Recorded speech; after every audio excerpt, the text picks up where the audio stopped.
Did I throw you off? No, this episode of Says Who is brought to you by you through your support of our Patreon at patreon.com/sayswho. Our Patreon, where pretty much every Sunday you get this all over again. Who wouldn't want that? If you give it the $5 or $10 a month level, because you become a member of a little thing we call the Town Watch. That is a half an hour version of this where it's looser, and again, you get it if you give it the $5 or $10 a month level. That $10 a month level also gets you a sticker in the mail every month because you become a member of the Says Who Sticker Club. It's a great club. You should join it. Patreon.com/sayswho. Daniel. Yeah, Maureen. I write books. You do. I am happy to report that I've been looking at the final versions of the cover of Death at Morning House. Well, that's exciting. It's going to be, I'm doing a big librarian thing, a big online event with lots of librarians. It'll be tomorrow when this goes out, and they'll see the cover for the first time. Oh, that's fun. I'll see the cover for the first. I've seen the drafts, but I'll see the final. Well, I'm excited. So I'll have pre-order information soon, but if you like mysteries that are about old murders, new murders. Oh, yeah. I've heard about those. And remotely the history of, it doesn't talk about the history of fascism in America, but it does touch on the fact that it was just out there. What about a murder that's somewhere in between old and new? Has it got that too? Yeah. Awesome. Actually, yes. Man, you've got a full 3 bears worth of murders in there. Listen, I make a guarantee how many murders you're going to get per book. I love it. You're going to get lots of murders, and I will never hurt an animal in my story. I am constitutionally... There was a point where I thought I was going to have to do animal cruelty, and I couldn't. I won't do it. Okay. So I turned it around, and instead of cruelty, the cat in question got adopted by an amazing person who cooked it fresh salmon every day and installed velvet cushions on all of their windowsills. You definitely zigged instead of zagged on that one. It turns out I was like, well, what if instead of animal cruelty, I have just an animal get saved and adopted and leads the best life ever? What does it say about you that you won't do animal cruelty, but you will do humanimal cruelty? It's something to do with the fact that animals don't know they're acting. Like humans, except those like dog actors. Nah, you see, that's the thing. They don't know what television is, Dan. What about they don't know what movies horses? are. They don't know what it is. And so they're always just being themselves. They don't know what it's fakery. It's also like when a baby's in a show. I'm like, that baby doesn't know this isn't real. It's true. Except that dancing baby. I always think about that when I see a baby in a show. I'm like, you don't know nothing. Like when they're crying, I'm like, oh no, did someone hit the baby? Like, what happened? You dumbass baby, you don't know shit. Or if you have to have a cry, do you have to sit around and wait till the baby's crying? Like, well, if we sit there eventually, it'll get sad. That's how it works. I think about it all the time. I appreciate that. It's the details.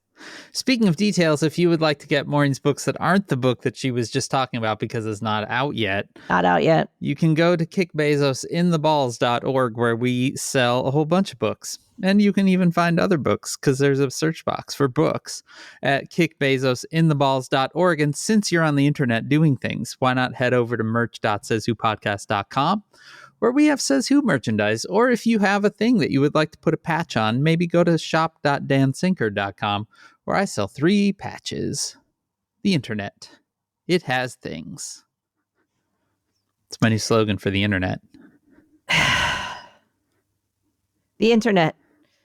That will probably kill us. Maybe it already has. Ghost us. Ghost us in the machine. Dan, as we step into, like, we are all, it's like if 2024 is a pool and it has maybe, say, 5 steps to get into it. Okay. Yeah. You know how, like, when you step into a cold pool, you're like, well, I'll just stand here for 12 hours until I get used to this. Yeah. I think we're about to, we've just put our foot on the 2nd step. Okay. And I feel like it's been very lifey in a lot of these past episodes, but I can feel it's like when you're listening to a techno song and the beat's about to drop. It's about to drop, and it's just like it's coming. I love Anyway, it. It's hasn't like dropped yet. It's like we're in the blood rave in Blade 2. Where I have never the blood sprinklers are about to go off on us. Blade 2 is a very strange movie, but there's a vampire rave scene in it. And when the beat drops, they just spray blood sprinklers everywhere for the raving vampires to just rave out on. I think I understand what one of the scenes in What We Do in the Shadows was making fun of now. Yeah. Yep. It was. Anyway, well, I think we're going to have blood sprinklers talk. And none of us are vampires. Welcome to Blade 2 Talk with Danny and Maureen. Welcome to the Daywalker podcast. Is that what they say? Blade is a daywalker. He's a vampire who can walk in the day. Well, and he slays other vampires. The Blade movies are great. Wesley Snipes at his finest. This is not Blade talking. Damn it. This is Says Who with Danny Pants and Maureen. Brrrr. I don't know. Like I was trying to do it didn't work out. Just didn't work out. Let's go.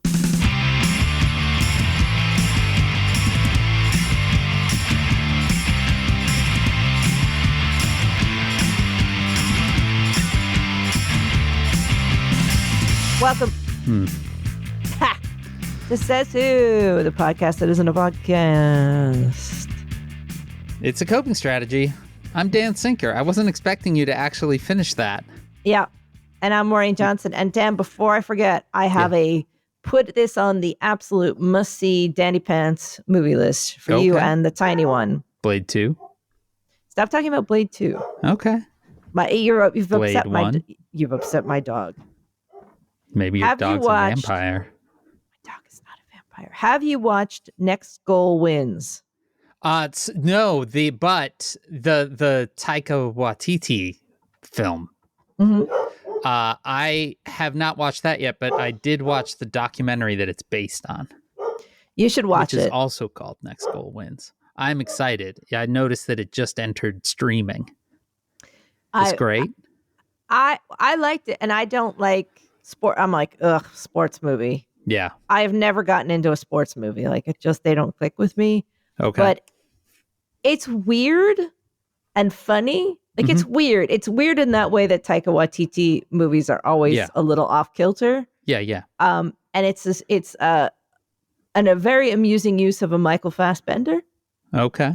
But it's a feel-good soccer story about just a team trying to score one goal. The documentary is amazing.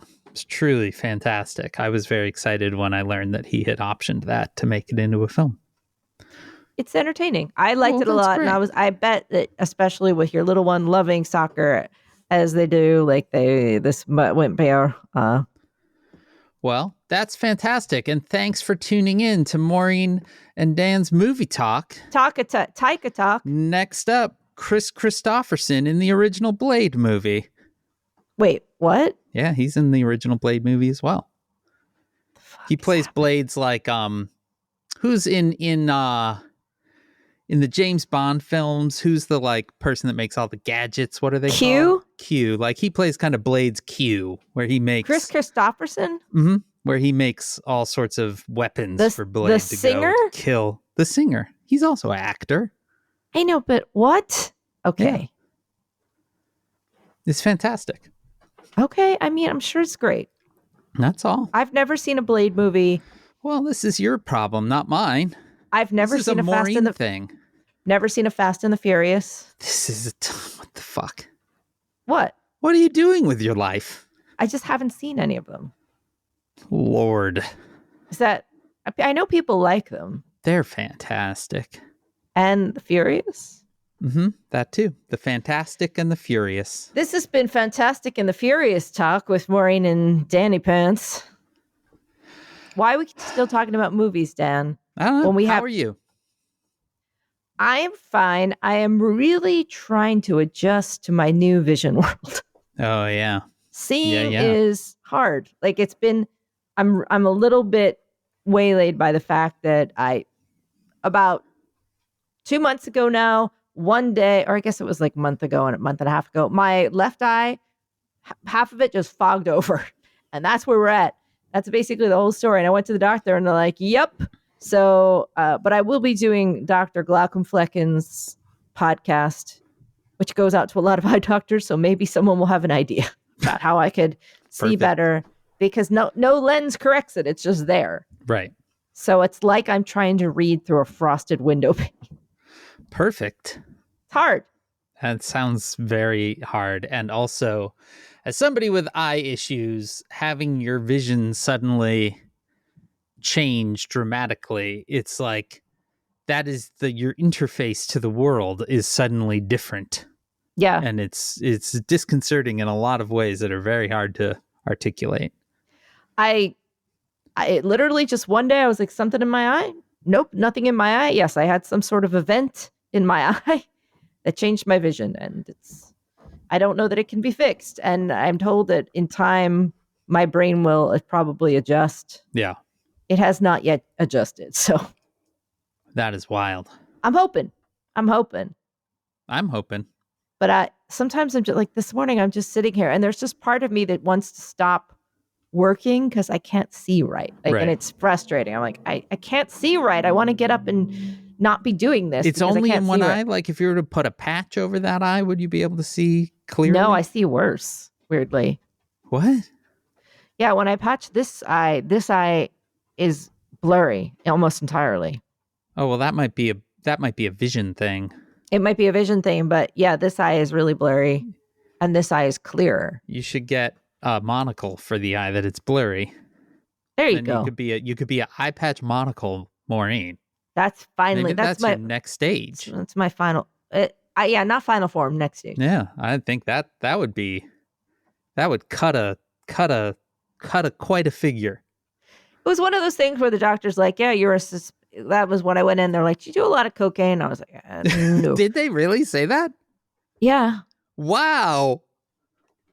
Because one of the things they go through a list. Did you answer? Are you cool?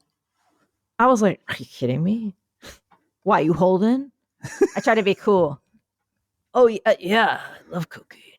Never seen cocaine, Dan. You know that. No, I never have either. It's probably been around me. It's probably like literally people are doing it as soon as I turn my back, and I've never once seen it. I know a guy who bought an old house in the Philadelphia suburbs. And checks out already, whatever you're about to say. And went to renovate it. And opened up a ceiling, and out fell bricks of cocaine. Cellophane wrapped, duct tape wrapped bricks of cocaine. Like, they looked like the size of, like, he posted a photo. They looked like the size of like a flour bag. I would get in my car and I would drive away as quickly as possible. He drove them to a police station. I would be like, "Mob, come and take your stuff." I found it accidentally. As far as I know, he didn't get killed. That's great. And is still living in the house. Which direction were the suburbs? Do you know? I don't.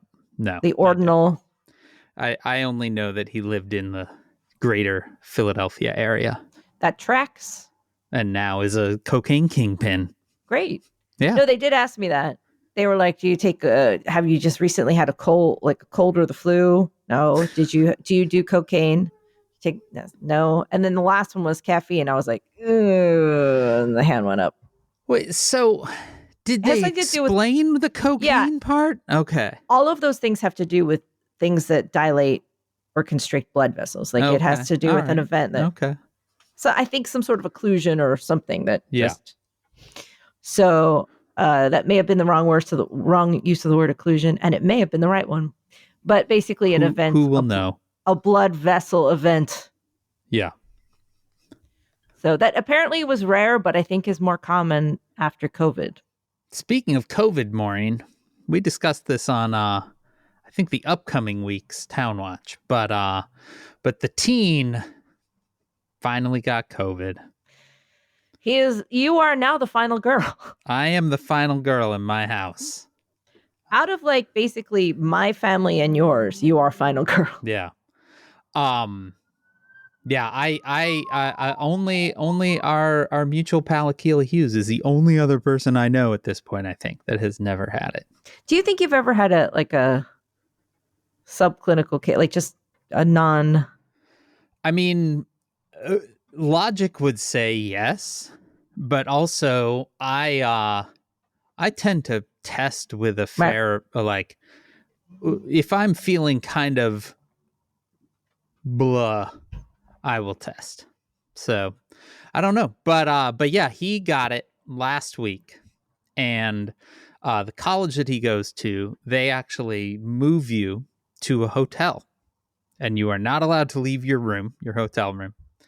And they give you a sizable DoorDash daily stipend to feed yourself, and then they have like a daily form you have to fill out. He never had a fever.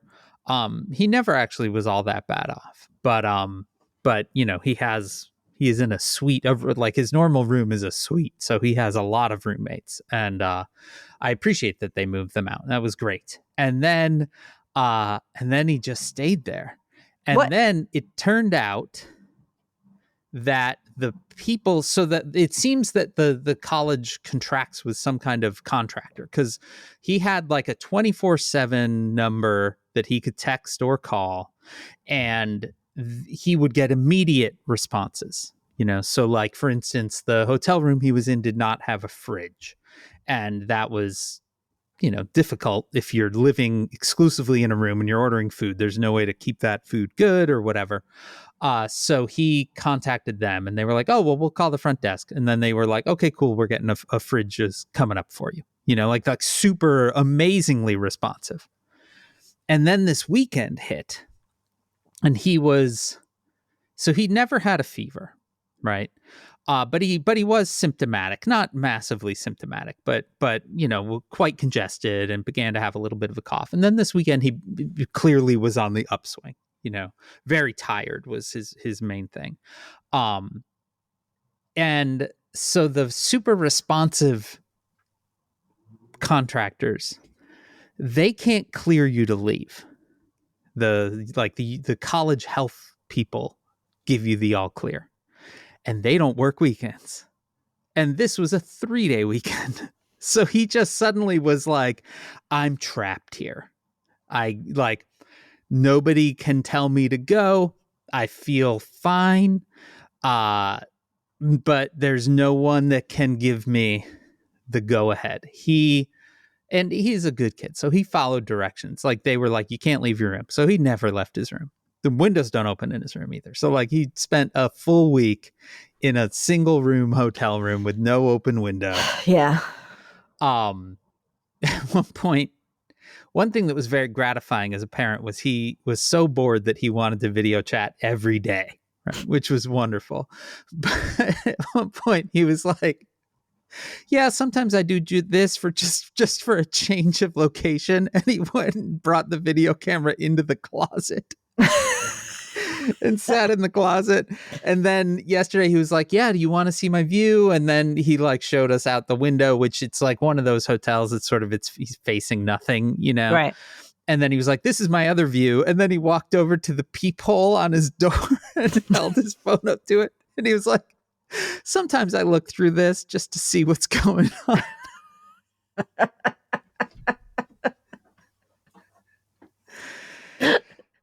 Anyway, he finally was given the all clear to leave today. So I'm very happy. Also, first of all, 8 days. That's the fucking way to do it. Oh, that's the way to do it. Like, yeah, fuck yes. And you're like, well, the money, but yeah, no fuckers. You're not spreading COVID. You're not making sure that some of those people will get long COVID, or immunocompromised people can not be able to go to class, etc. And the person is allowed to get sufficient rest and get better. Yeah. No, it was definitely the way to do it, but it was just very funny. Brilliant. How like every step was fantastic until the fact that like, oh, the people that can clear you won't work for the next 3 days. This is sort of how I felt when I was in my hotel, because I was trying to figure out how to get back across the country. Yeah. And I'm like, I'm still pretty sick. Right. Yeah. You were really, really sick. Well, it was like a flu. So I was like, I'm still trying to figure out how to, like, when I'm, like, the CDC says I can do it after such and such a time. Right. But I'm still sick and I'm still testing very strong positive. Yeah. It was, and then it was like, okay, I finally got a negative test and I really jumped through the one hole. Like, I have to say, I nailed that because I was sick again the next day. But I was like, the one day that I was not testing positive was the day I flew home. And then I bounced back. But having it in a hotel, absolutely. I think mine was probably nicer. Yeah, his was fine. Like, he had a king-size bed, which he was very excited about on day one. And by the end, he was... You make up your little routine. You're like, okay, every day I'd be like, sometimes I leave here and I go sit on that little sofa. Yeah. Near the window. Yeah. And you then had openable things, which would have been very nice for him had he had openable things. I opened that screen to the ocean breeze when I arrived and I never closed it. Yeah. Not once. That sea breeze was nice and easy to breathe. He was out by an airport, so nice. That's a little different. But still, that's just the way to go. And I'm so glad that he's home. And hey, COVID's not over and maybe never will be. Yeah. But yeah, so that's been an interesting thing all week, is like being very far away from your kid that has COVID. I mean, thank goodness that he was never super sick. That he wasn't super sick. He's super smart too. He's and very responsible. And very responsible. He probably could have just left this weekend, but he actually was like, well, I want to know what I'm supposed to do at night when me and my roommate are in our rooms, and I don't want to go and just wing that. Right. Ironically, basically the response was, Myrtle, we don't know. That's the thing that was truly amazing about all of this, is that they're like, and this has been true forever, but like what the end of a person's time with COVID looks like seems to still be quite a mystery. There's a lot. You would think that with all we know about COVID now, with, most people having had it, that there's some response, but still sometimes when you get it, it's like, welp. Yeah. I mean, that was so interesting, was that they had so much that they had thought through, but then kind of the end was sort of like, probably you're good. So anyway, I think he is good because he's anyway, but just before we started recording, he was like, I'm back. That's great. Also, there's like flood warnings happening in Southern California right now, which is where he is. So that was the other fun thing, where it was like, oh, now you get to take a lift through floods. Oh, is that happening again? Like, there's been a lot of epic rain. Again. Yeah. That place has gotten wet lately. That was happening. I was there because I was in San Luis Obispo and I was stuck while they had just gone through a flood. Yeah. Like, it was a flood so huge that people were out of their homes and a child had been swept away in the floods. Like, Jesus. A child was lost. They were actively looking for a child who had been lost in the floods, the flash flooding. So it was, I had arrived during like a crazy time. That is wild. And then I was in their hotel enjoying their beautiful weather. Oh, man. And some very tasty food. The weather today here is beautiful, and I haven't been outside in any of it. Cold as balls here, Dan. Not like Mexico. Oh, well, yeah. I remember being in Mexico. I would love to be somewhere warm. I mean, it is like 50 something degrees today, but I've been in the basement working all day. So I don't know. Soon. Yeah, the days are longer already. Yeah, they are. It's true. I check my watch every day. I'm like the sunset police. I'm always like, what? Okay, what's the time today? Check the app on my phone, confirm with the sky. Yeah, that's a good way to confirm. So in Mexico, we were getting like these really nice there was still even a little light up until like almost 7. So we were able to really be out there. But by 5, 6 o'clock was still pretty sunny. So I was like primo. Yeah. But yeah, still in here in New York, we're getting a decent 5:30, 5:45. And every day we're getting that little and we're moving towards the extra hour. Yeah, and then soon we'll spring forward. So fuck yeah, we will, Dan. And feeling great about it because that means we're jumping in another step into the pool of 2024. That's true. And there is stuff a bubbling. And I need to talk about the first thing, which we will cover in the upcoming Town Watch. But we briefly have to address it here. Because I'm obsessed. And that Trump shoes? That is the Trump sneaker.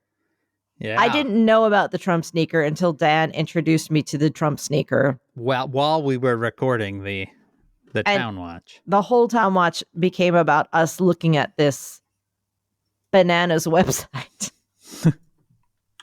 where you can buy what are almost certainly AI generated pictures of golden Trump sneakers, weird perfumes. Yep. It is a dizzying website, truly. And it's sorry. That website is gettrumpsneakers.com. It is unlike anything I've ever seen. It appears to be like generated by accident or something. It just seems to exist. It looks like it was AI generated. All the images look AI generated. The website itself has a real distinct aesthetic of a website from about 2001. And the copy seems to have been written by like someone who failed Comp 101 and has been assigned this as extra work in order to pass for the semester. Like, it is very weird and very like, and there's a lot of things like, do you want these gold sneakers? You may not pay them. There's no refunds, and you may not get the sneaker as pictured. But order quickly because there's only 1,000. That's truly the most amazing part, is that it just says all sales are final. All sales are final. There are no refunds, but it also specifically says you may not get the sneaker that is pictured. You may not get the sneaker that is pictured, but we will also make it to order. Yeah. You know, Maureen, I'm looking again at this site. The gaudy gold fake Air Force Ones have sold out. Oh, yeah. But they still have, you can pre-order these either red or white. I believe the Nike term for it is fly knit, the like shoes that sort of you put on like a sock, you know? Right. Like these fake fly knit running shoes. And I'm looking at it now. And I'm realizing that, so there's a red pair and a white pair. And the white pair has a lot of detail on the stitching and that sort of thing. And the red pair is clearly just the white pair photoshopped into being red. So things are a lot smoother and there's like just some real detail missing from the reds. Imagine seeing a pair of these out in the wild. Where do you think these are being sold? Where do you think we're going to see a golden Trump sneaker? I mean, we're buying into the logic that they actually sold any of these, right? Like they claim that they are sold out, and they claim that they manufactured 1,000 pairs and they were selling for $400, $399 a pair. But that's taking a real... Well, they didn't manufacture 1,000 pairs because they're all being made to order. Right. I guess they released 1,000 pairs. The other thing that was funny is I read another detail is that 10 of the 1,000 pairs will be randomly autographed by Donald Trump. Cool. Yeah. But I just don't totally believe that they... I think there will be some sneakers. I mean, he was posing with sneakers, so that they at least manufactured a prototype, a demo run of them. I think they'll send a... I'm confused about the perfumes that smell like success or whatever, and they're called 47. Yeah. So This was an exciting entry into the events of this year and how shit is going to go. He also debuted them at like an actual sneakerhead conference that he spoke at, which is... Can't quite figure out how they landed that one. It was in Philadelphia, Dan. That's how. Yeah. And he got booed badly. Hey, Philly pride. I hope Gritty came for him. You just see Gritty at the back of the room, just waiting, all googly-eyed. You just look around, there's Gritty. Gritty's like... that I talked with the guy who designed Gritty? I think so, but... Yeah, that's pretty great. He's a really nice guy. But Dan, Trump, aside from selling his incredibly shiny news, they are shiny. Let me just say, they're more gold than you think they are. They're the most golden shoe you'll ever see. Yeah, they are definitely the most golden shoe you'll ever see. Yeah, they are, because you think it's like, oh, it's going to be kind of like a lame or slightly subdued. These are actively shiny. Imagine the goldest shoe you've ever seen at like a DSW clearance rack, of which there are often a pair of golden shoes. These are twice that gold. Yeah, they're real shiny. I don't know what the fuck these things are made of, but they're impressive.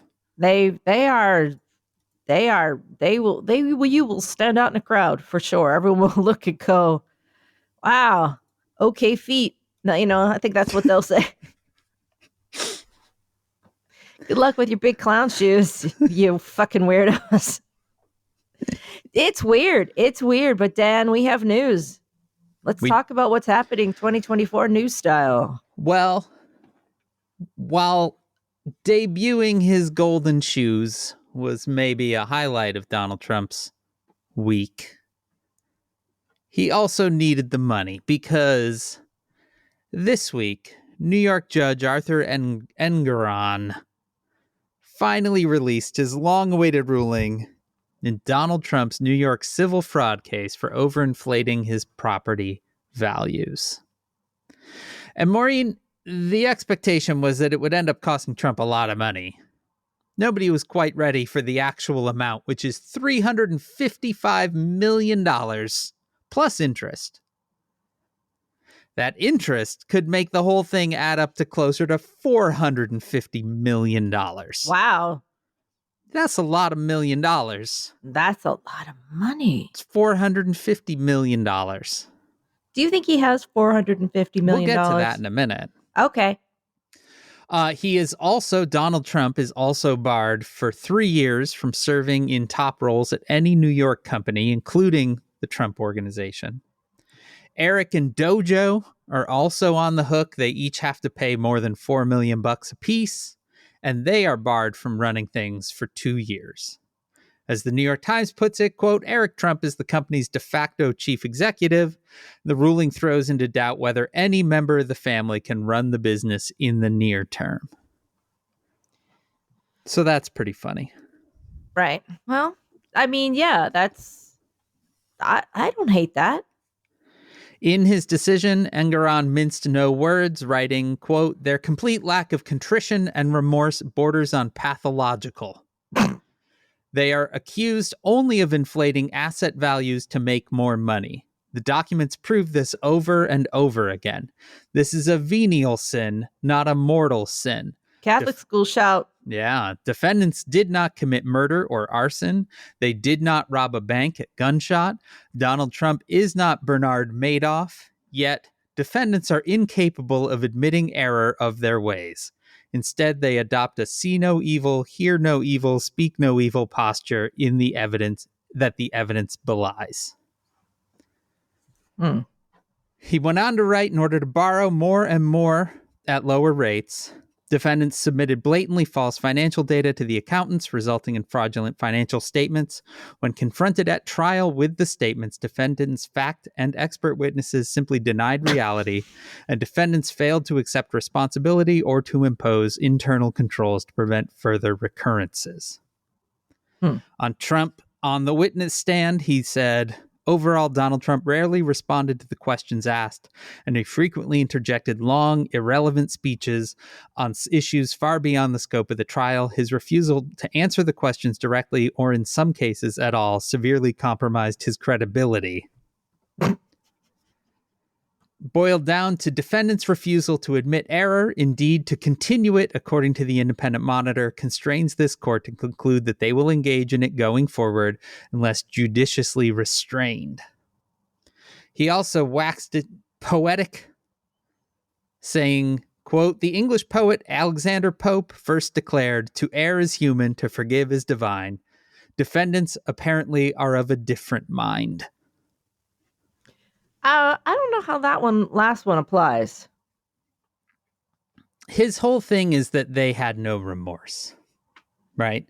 That they are erring and they are not saying, I guess you're right. Yeah, it's not about remorse. It's about forgiveness. Come on, motherfucker. You don't even know your shit, guy. I mean, this guy is sensational. Yeah. He's provided us with a lot of good times the last couple of months, but if I was grading his essay, I would be like, okay, you've first of all, I guess good that you didn't start with a quote, or Webster's dictionary defines guilt as whatever. Trying to conclude with a quote, you're also not going to fly. So, I would, again, as your comp, as more in your comp teacher, I'll be like, quit the shit with the quotes. I see quotes, I'm like, I take out my little red pen. You have to either pick a very interesting quote, a juicy quote, or really land it right, or you don't get to use one. There are a couple of things that back when I used to teach magazine writing, remember at one point there was something that talked about quotes, how you should never end with a quote. And it was basically like, you should get the last fucking word in your story. Like, don't put a quote in, that's someone else. Take it. And I always try to do that now. I always try to get the last word. Unless you're letting a person talk and they just say something so sensationally. Well, sure. Like, you get a really good one, you can sometimes trail it off with. Yeah. That if it's really something spectacular and weird. But even that, it is amazing how much you have to handhold a reader sometimes. Or you have to end with like, I'm thinking like nonfiction wise, you would end with like a stinger of a sentence where you observe their action for at least a sentence after that. So. The big one, and I actually used this in an email that I was writing on this Aquila thing about the podcast that we're doing together about the conclusion for episode 1. And I was like, a million years ago now, I used to teach this article about magazine writing and written by some crusty, probably dead now, like magazine writer. And it was always, you need to have a conclusion that resonates like a gong. And Maureen, I think about that all the time. That's nice. Anytime I write shit, I think about resonates like a gong. Because you want that. Yeah, you want thinking about it afterwards. Yeah. That's what you want. I started the new book. Every once in a while I start a book with a quote, but it's rare. Yeah. But it's got to be like something really juicy. Got to be from the dictionary if you do it. Fuck yeah. Webster's dictionary, nothing like it. Death at Boarding House. Webster's dictionary defines murder as. That's how your new book starts. You've got time. Yep. If it doesn't, you've got time. I start the Death at Boarding House with a part of a poem by Louise Gluck called The Drowned Children. The Oxford English Dictionary defines murder as the unlawful, premeditated killing of one human being by another. But let me ask you this. Okay. What if it was a fish? And then you go into your book where the fish murders everyone. Far out. Mm-hmm. Murder at Fish House. No, you can do it Philly style. Murder in Fish Town. Look, it's actually a town of fish. I have just giving out free ideas here. That's great, Dan. I mean, I really appreciate it. Yeah, the book is done, but next time I'm always writing more. I could start out with the Webster's dictionary. There's got to be a fun spin on that. But, here, this is the quote that starts Death at Morning House. Are you ready? Ooh, exclusive. Here we go. Yeah. It's real short. 407 years ago. It's short. No. Oh, okay. You see, they have no judgment, so it is natural they should drown. Nice. That's it. I like it. And it really does kind of sum up a lot of the... So you see, you have to really choose your... This has been Comp 101 with Danny and Maureen. That's our new podcast where we talk you through writing your essay. We could probably do that. Would you like to... Hey, you know what, Dan? You know how there's all these instructors like master classes, David Balducci teaching you how to write thrillers and such. Yeah. There's a guy that'll teach you space exploration. That's my favorite. That's handy. They have a guy that teaches. I was like, yeah, good. This is how you astronaut. Yeah, it's perfect. Just in case. You take your rocket and wait, it's Dan and Maureen's master. Dan, new Patreon level, Dan and Maureen's masterclass. That's fun. Come on, we could do a masterclass. We could definitely do a masterclass. Us snickering at that guy. By the way, to those on the Facebook group, I saw you trying to figure out who it was we were talking about when the last guy week's Patreon. And I will say someone got it, and I gave them a little bit of a nod. Congratulations, web sleuths in the group. Well done. Well, Maureen Johnson, the $450 million. This Pope thing is bothering me because this guy has been the Pope? The Alexander Pope quote. Oh, okay. Yeah. I mean, this isn't his whole thing. I don't know where it shows up in his thing. I was just grabbing quotes. It's bugging me. Okay. I mean, he's in New York. You could go talk to him. Knock. Excuse me, Judge? Yeah. Yeah, what do you want? I want to talk about the use of this quote. Hey, what's up? I'm a judge. Yeah, I opened up a book of quotes. I looked online. I said, give me a quote about judging or making mistakes. And this was the first one I read. So I stuck it in my decision to make me look smart. There you go. I think judges do stuff like that. I definitely vividly remember the O.J. Simpson trial, which was presided by Judge Lance Ito. Mm-hmm. This was on television for a while. Man, that was like a sense memory when you said that name. And he did this really, because that trial was televised. It was a big fucking deal. Yeah. And he kept putting clocks on his bench. So like by the end, it seemed like he had dozens of clocks on his bench. He just kept adding clocks to his bench. It was like a thing. I remember this being a thing of him having a bunch of clocks. Okay. And it was it was like basically ye old antique clock shop by the end of the trial. Wow. He must just... I don't know that I remember that. That's my memory of it, is that he had a whole bunch of clocks. And I was like, I didn't know you get to just decorate your bench with shit. Like a mascot and a stuffed animal. And it's like when you go to the bingo hall and the people have all their little tchotchkes laid out in front of them. I didn't know people did that. Oh, yeah. Okay. You go to like an old school bingo hall that smells like old cigarettes, and half the players have a whole bunch of like little lucky bits in front of them. You know what, Dan? I was just thinking about if people wanted to know, say, what the not so far away past smelled like, say, like the 70s or something.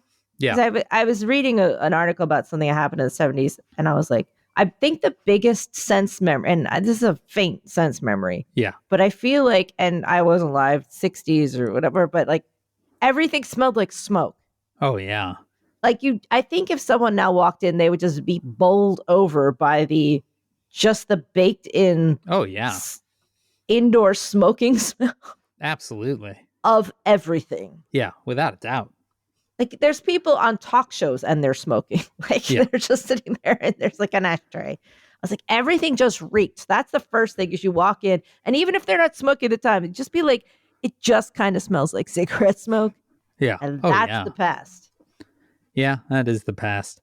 Anyway, tell us more. Let's get back to the present, where the $450 million that Donald Trump has to pay in fines for this coupled with the $83 million that just a couple of weeks ago it was decided he needed to pay E. Jean Carroll for the defamation suit against him. That combines for more than $500 million, Maureen, with a B. And according to the New York Times, quote, threatens to wipe out a stockpile of cash, stocks, and bonds that he has amassed since leaving the White House. He has only 30 days or so to come up with the money or to persuade an outside company to post a bond. This is true even if he appeals. He needs to put the money in hock, basically. He needs to put it with a bond all of company. It. Yeah. If a bond company pays, he only pays a percentage to the bond company. And then he doesn't have to pony up the whole thing until appeals are exhausted, which he has already said he's going to appeal. Okay. But let's just say that even the bonding company wants 10%. Yeah, that's a lot of money. That is, okay, so we're talking about $45 million. Okay. Yeah, it's a lot. It's a lot of money. It's more than that because it's 45 plus 83. Yeah. So it's 50 million plus. Yep. And I don't know if the E. Jean Carroll stuff has to be put into a bond in the same speed as, so don't quote me on that. Anyway. According to the New York Times, as of last year, Mr. Trump, this is a quote where they call him Mr. Trump, was sitting on more than $350 million in cash and cash equivalents. Times review of his financial records, that's from the Times review of his financial records. In an interview under oath with Attorney General Letitia James' office last year, Mr. Trump said the number was above 400 million, though the Times was unable to verify that amount. So by his own volition, he does not have this in cash. Close, but doesn't have this amount. Times went on to say the former president derives much of his net worth from his properties, and if he runs out of cash, he might have to sell or mortgage one. Although he will not go bankrupt because the value of those buildings far exceeds the penalty imposed by the justice, selling any real estate would be a personal affront to the former president, who glories in his properties. It's a little flowery there, New York Times. Yeah. It also might not be easy. It often takes time to find a buyer willing to pay a good price. Dan Maureen comp talking. How do you feel about that glories in his properties? I don't like it. Yeah, I don't like it for a factual news article. What if it's in the New Yorker? Well, I mean, ultimately it's fine. I just think that, first of all, I think it's a weird way of describing it. He glories in his properties. That's a very flowery way of saying he prides himself in, his holdings or whatever. Like that's probably how I would say it. Former president who prides himself in his property holdings or whatever, who defines himself by his there we property go. holdings. I think I think is more what we're looking for here. Yeah. That's what I would do. Although I kind of like it in the sense because it looks like he's taking pictures of these properties and like rubbing them on his belly. Yeah, that's what this. He's like, yeah, and that's why I kind of like that because it's like, I mean, it is a more evocative way of saying it, but it's just a weird article to suddenly slip an evocative phrase in. It doesn't belong in the newspaper. Yeah, that's what I'm saying. But a magazine, you can get away with that shit. Yeah, sure. This is when comp talking with Maureen and Dan. Dan? Yeah. We have also hot times coming up in New York City because we're zeroing in on about a month until his criminal trial starts here. A few days, yeah. I believe they finally set a date of the 25th for the Stormy Daniels hush money one. It's going to be good times for us. Yeah. And we're still waiting to see if things will restart on the January 6th trial. I don't think they are. I think they'll be held. So waiting on January 6th. Where are we with documents? Documents has been booted to May, but I think it might have been. I think it's still theoretically in May, but generally seems that it will be booted again. and tried in. Who knows? No, that's Florida. The documents is Florida. It's definitely going to be tried in Florida. Yeah. Even though the documents originate from DC. Yeah, because the crime was in. And Georgia is, who knows? There's been all sorts of wildness with Georgia with Fannie Willis, the prosecutor. Turns out has been having an affair with one of the people she hired for the case, and Trump's people are trying to use that as a reason to get her taken off the case because it's a conflict of interest, which I don't totally understand how it's a conflict of interest. It's certainly not necessarily the best thing in the world, but yeah, so that's been sort of a whole sideshow, but we still don't have a date for that one. Think it'll be this year, Dan? No, I don't believe that one will be this year. So it could even be after he's won. Mm-hmm. And that one would still, I mean, they could make a bunch of arguments that he's a sitting president and he can't go to a trial for 6 weeks and blah, blah, blah. And they, someone might listen to that. But that one he can't pardon himself for because it's a state trial. And so Trump claims on this beautiful website that he's always wanted to sell these sneakers. Yeah. It's a lifelong dream. Yeah. To sell golden sneakers to weirdos. Who wouldn't? That's our dream. That's long been my dream. I want to sell golden sneakers to weirdos. And so, Dan, it's a getting spicy. It is a getting spicy. She gets spicy. She gets a spicy. So that's why this week, now here we are in Maureen's mindfulness moment. I don't know if people want these, but they're getting them. They are. And that's sort of my mindfulness moment is maybe people don't want what you have to offer. We're not all going to come up with $1 million ideas. There's a lot of pressure out there. You feel like the world's just full of shit right now. Too much stuff. And you're like, AI is going to fucking fuck us all, take over our stuff. And it's so dumb and it makes weird stuff. And people are selling gold sneakers and Trump and Biden are running with each other again. And everyone's got to hustle. And everyone's got to promote them. It feels like a lot of shit. You're like, I got to go out there with my thing. And sometimes you're like, it's not so good, my thing. Look at this thing I have. Own your thing. Look, it's fine. We shouldn't have to hustle like this anyway. Not everything can be commodified. Stop trying to commodify everything. You're not a brand. No matter what they tell you, you're simply not one. And you don't have to just commodify your stuff. So that's what the pressure's about. This false idea that you're trying to make a commodity out of just something that just exists, like an idea or a feeling or a hat. Don't worry about it. It's just an idea, a feeling, or a hat. You don't have to package it and sell it. Don't worry about it.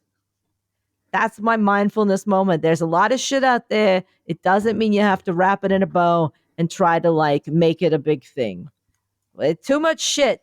Let's all just sit down and have soup. I like that there are 3 things in the world. An idea, a feeling, and a hat. Pretty much. Yeah. An idea, a feeling, and a hat. That's how it works. When you look at Instagram ads, and God help us, we do. Yeah, we do. It's so relentless that it makes me feel tired. Yeah. That's sort of my reaction to everything now. But then I see stuff I like and I'm like, yeah. I feel jazzed about the making of stuff. But the thing is, here's what I don't like about it. It's that you have to get excited about everything and that reservoir of enthusiasm runs dry. Right. Allow yourself a fallow period. Sure. Where you're not constantly having to create. That's where the hustle exhaustion comes from. You need a fallow period to create. Yeah. And also people need a period where they're not just getting stuff shoved at them because it's just, the brain runs out of, the attention economy is just, I can't just believe I said attention economy, but this is the kind of shit that gets inserted into our heads. Yep. Allow yourself to just lie fallow. I mostly now use Instagram to watch sign painters post their videos of painting signs, and it is the best. Sign painter Instagram is a good place to be. Cleaning Instagram got me. Oh boy. Oof, it's good. The tidy and organized, or the people that go into like hoarders' houses and clean them up for them. I was like, that's on Instagram? Yeah, there's like a woman who goes in and like she travels and cleans people's houses, and it's disgusting. Like she has to shovel through stuff, and she's really happy because she loves it. She fucking loves it. She's smiling she's like, look at this. Look, there's like mice in here. And she's like it's all moldy, and she's just like, yay. I think she's sponsored by Scrub Daddy, but she does, I think, legitimately provide free services to people that that may have gone through like a mental health crisis and need someone to like clean out their house that is completely rotted. Yeah. So yeah, I was like, okay, you can do that all day long and I'll watch that. Also, I'm thinking I should really probably get into refinishing furniture. That's sort of something that You don't have the space for that, Maureen. I know that, but like my parents want to revisit the idea that you get a place. Yes, you should. Remember absolutely. The barn would have been perfect for refinishing furniture. Like, you make it really cool. Like they put like fabric and crazy colors on it, and like zany furniture.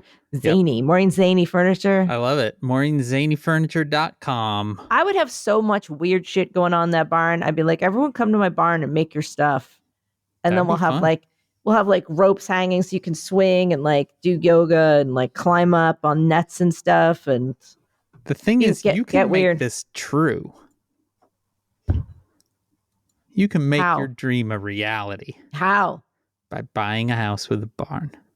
Nah. Well, on that note, stay in here. Best city in the world. Says Who is made possible by you through your support of our Patreon at patreon.com/sayswho. Our Patreon, where pretty much every Sunday you get this all over again. If you give it the $5 or $10 a month level, that $10 a month level also gets you a sticker sent to you by me in the mail every month because you become a member of the Says Who Sticker Club. Our theme music was performed by Ted Leo. Our logo was designed by Darth. You can contact us at Says Who Podcast on Threads, or at SayWhovia at omfg.town on Mastodon. You can email at hey, that is HEY, at SayWhovPodcast.com.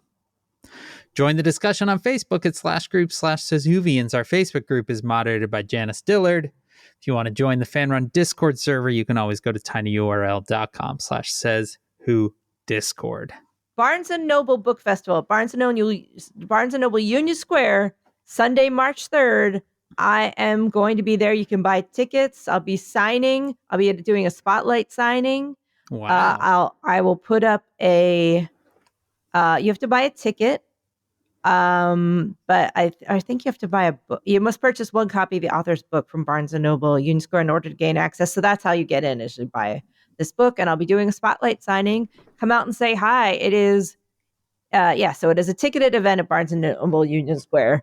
But I'm very excited, and if you would like to come and see me, come and see me. That is exciting. Yeah, it is. It is. It is. How exciting. But stop it. I was like, I'm going to just keep saying it until you think maybe I'm being mean about it.